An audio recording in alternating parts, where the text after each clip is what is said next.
YouTube, what is good? As you can see, today we have a crazy transformation.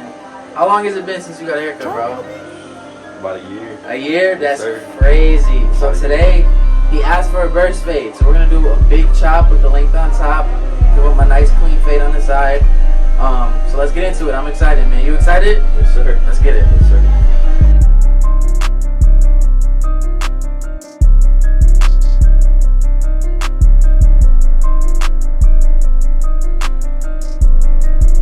As you can see, we got a lot of work to do, man. My client hasn't had a haircut in about a year. So when we're looking at his hair, a lot of times it can be like, bro, where do I start? So what I decided to do was dampen the client's hair first and then pick through it so it's a lot easier to comb through and work with. And then after we comb it all the way through, I want to find where his crown is and his natural growth pattern. And then I'm going to create a horseshoe section going to the recession or the corner of his hairline. And what's separating the top from the sides is going to do is just make it a lot more manageable and not as overwhelming, you know, to cut. And now, since this is going to be a burst fade / mullet because he doesn't want it to go too far behind the ear, I'm just going to trim the area where we'll do clipper work a little shorter than the rest. So as you can see, I sectioned off a part right behind his ear, and I'm just cutting this shorter. I honestly, there was not a length that was in my mind that I was like, man, I want to cut this down to. I just knew I wanted this area to be shorter. And when cutting this much hair off, my main focus is getting the shape of the haircut right, which is a nice round full curl shape, you know what I mean? So that's my goal here. So I'm just shortening that taper area before we get into the majority of this trim. And now we're gonna get into trimming the back portion. So what I want to do is just like I usually do with the top, is create 3 sections. So I'm creating one in the middle of his head, one on the right, and then one on his left. And now I'm gonna use that middle section to create our guideline. And he wanted about half the length, which he already had. So I'm going to cut about half of what he has right here. And I'm going to follow that guideline all the way down. And like I said, man, when people come in with hair, like this much hair on their head, a lot of times it can be very overwhelming because you don't know where to start. Especially if the shape of the haircut isn't there already. And that's exactly how I felt going into this haircut. So don't feel like you don't know what you're doing. You know, I've been cutting hair for a long time.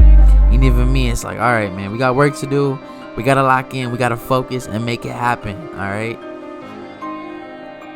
So we're just trimming it down. And I'm following that guideline all the way to the bottom of his neck. Hey, mirror cutting shit up.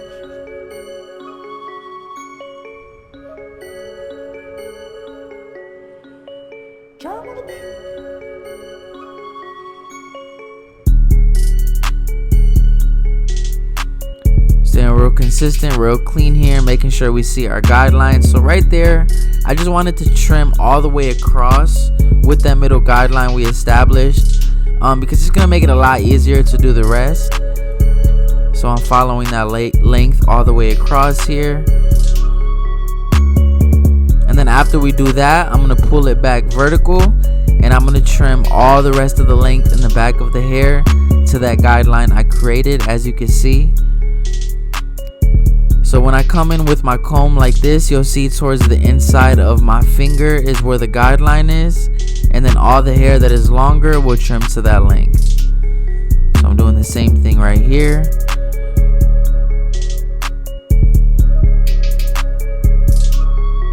Getting it nice and clean. And then after we trim the top, we want to go ahead and move on to or trim the back, we want to go ahead and move on to the top.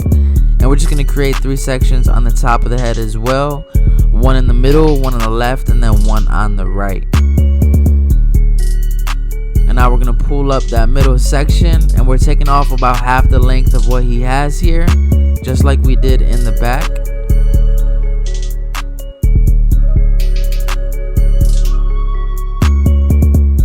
And we're just trying to do clean work, man. We're not, just pulling up and cutting. We want to make this a consistent and even cut as much as possible, at least. So I'm being real clean with my guidelines, staying real patient here, not trying to rush this part, because if anything, especially with this haircut, the scissor work is the most important part, you know what I mean? So after we create our guideline there in the middle, we're gonna comb it all over to the right, and then we'll use that middle section as our guideline for the rest. So as you can see right here, we're gonna pull up, and you'll see towards the inside of my finger is where we cut, and we'll just match everything to that. And we're just gonna comb it back.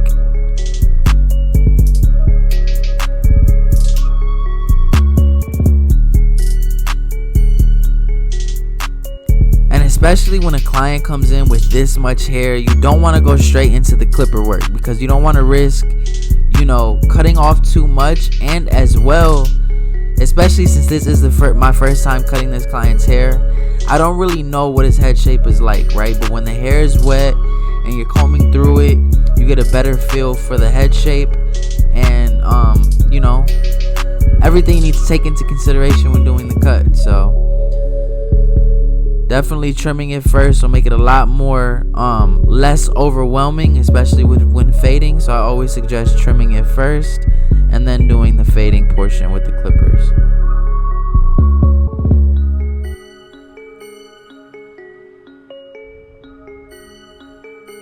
So when this client came in, what he asked for was a burst fade, and just through the consultation, you know, he really wanted more of a mullet with a taper, because he didn't want the burst fade to go too far behind the ear. And that's why the consultation is a very important part of the haircut, right? Because I could have been like, all right, you want a burst fade, boom, how much you want to take off the top, boom, then do it, and then, you know, risk the chance of him not liking the haircut. And sometimes, man, I've had people come in and say they want a burst fade and they really want a low fade. One time someone said a burst fade and they wanted a taper. So it's always important to have follow-up question, and then ask if they have any picture references as well. And then after we finish the trim on top, I want to make sure that the front or the fringe is even as well, so when it sits forward, you know, it's nice and consistent all the way through. So that's what I'm doing right here. And you got to remember, when trimming curls as well, is when they're dry they shrink up or they lift up. So he wanted this to sit right at his eyebrows, so that's why, you know, I'm cutting a little below his eyebrows, because I'm taking that shrinkage into consideration. And you can see we got the shape in there. And what I'm going to do before I go ahead and diffuse this, I'm going to put some 245 indestructible clay into his hair. And this is going to make the hair look better after it's dry. And I always like to apply this clay first when it's damp and wet, because it feeds through the hair a lot better. And I'm going to come in with my diffuser. And I'm not trying to get a finished style here. I just want to get it as dry as possible. And you'll see once we diffuse it, that shape really comes together. His curls really start to get that volume that we're looking for. And look at how much more manageable it is to go into the fading. So what we're going to do is we're going to grab our foreguard and debulk the area in which we are going to fade. And like I said, he doesn't want to go too far behind the ear, so I'm being very cautious here. And now we're going to get into the bald line. And with this bald line, it's not going to be a mid or low taper. It's really a high stretched out taper. So I'm going right where the eyebrow ends and a little behind the ear. And I'm giving it kind of that round shape. And then after the trimmer, what we're going to do is follow it up with our shaver. And this is just going to add another layer of gradiency to that fade, and also allow it to last a little bit longer.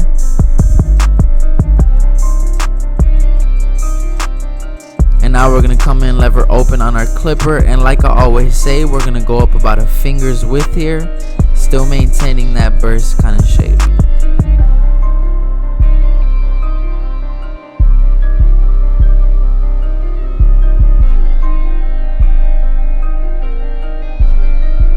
Now to get rid of the line in between, I went ahead and closed that a quarter of the way with the lever, and then we'll open it up little by little until we get it completely blended. And now we're gonna move on to our one guard, and we're gonna have our lever open once again, going up about a finger's width. So I'm establishing all my guidelines with that lever open first, and then we'll close it as needed to get rid of the line in between. You can already see this taper is starting to come together. Now I went ahead and closed that one guard to lighten up the line in between just a little bit. And then we're gonna grab our two guard open, and we're coming in and flaring out. I'm not shaving up to where I have it, you know, kind of portioned off with the clip, because I want to leave weight there for when we let the clip down. The curls have, you know, hair to fall back on. And now we're gonna drop down to our 1.5, and we're halfway here. And then we're closing it little by little, and that taper is coming together very nicely. And now we're detailing with our one guard once again to get rid of any dark areas that we see, utilizing the corner of that blade. And now to blend into that bulk that we left towards the top, I'm going to do some clipper over comb.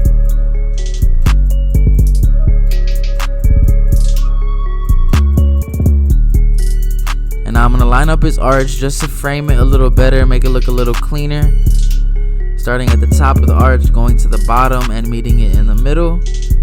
And then I let the hair down, and what I want to do is scissor over comb any hair that doesn't give it that balanced look, and kind of soften this blend up just a little bit.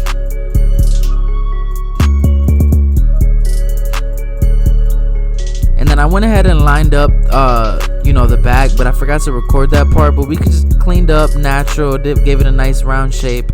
And I am gonna enhance his arch and vertical bars here just a little bit to really take this haircut to a whole nother level. And then after we finish the cut, as you can see, he's filling it. I'm gonna go ahead and apply some more clay just to give it that polished, finished style. And my man is definitely feeling himself. This is a look he said he's never had. He either keeps it really long or gets a buzz cut.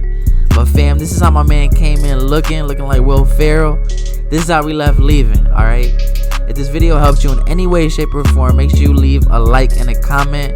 And like always, I will catch y'all next time. Peace.